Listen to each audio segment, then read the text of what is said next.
Good morning, and welcome back to Daily Dhamma, a letter to our children. Today is October 4th, and our reading is Ungrateful. Everyone has been victimized at some point, but it takes work to become a professional victim. Perpetual victimhood requires a lack of gratitude and a solemn commitment to a life of fear, anger, resentment, self-pity, and envy. There are 3 price tags. First, to remain a victim, we must sustain and enhance resentment at those who have let us down. If we don't blame others, then we're accountable for our own attitudes and behavior. Second, we must embrace our differences. We must convince ourselves we've been permanently harmed, and nothing can ever make us like Earth people. Our cookie is broken, and terminal difference is our fate.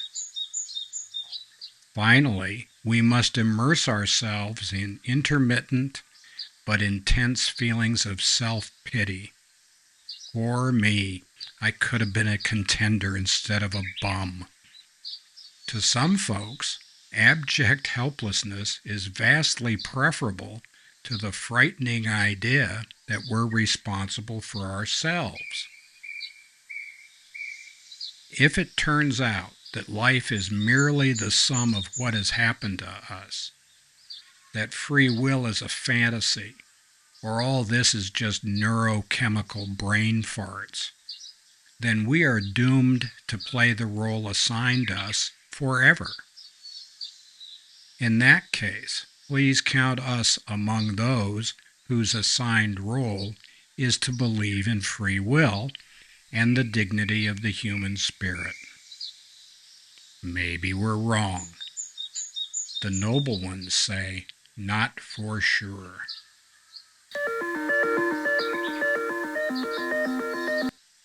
We've said it before. We do not believe that holding people responsible for their actions is blaming the victim. And in fact, if we are going to see ourselves as victims, then we're like yo-yos, always at the end of somebody else's string and up and down and all over the place. And our happiness, our emotions, the meaning of our life depends on the actions of other people. That is a bad place to be, in our opinion. A much better place to be is in a place where we take responsibility for our own actions and for our own attitudes and for our own happiness. Don't see anything wrong with that. Is it as easy as just having other people call the tune? No, probably not. Taking personal responsibility is a difficult thing, and it's kind of scary. But we live in a world of consequences, and we don't believe that this is all done by fate. We don't believe that we're on the end of a yo-yo string and that our happiness depends on what other people do with the string that's around our necks. And we think that's a liberating thing. We don't think that's a bad thing at all. And maybe we're wrong. Don't think so, though. I really do believe that this is how life goes. And I think for this is common across many cultures.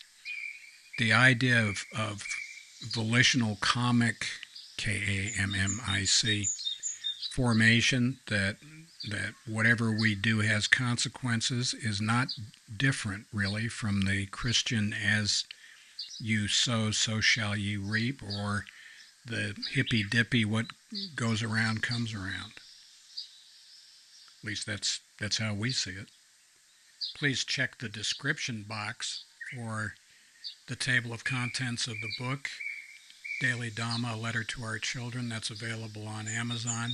There are also 11 playlists for this channel, and you can take a look at those. They might help you figure out what we're trying to do here.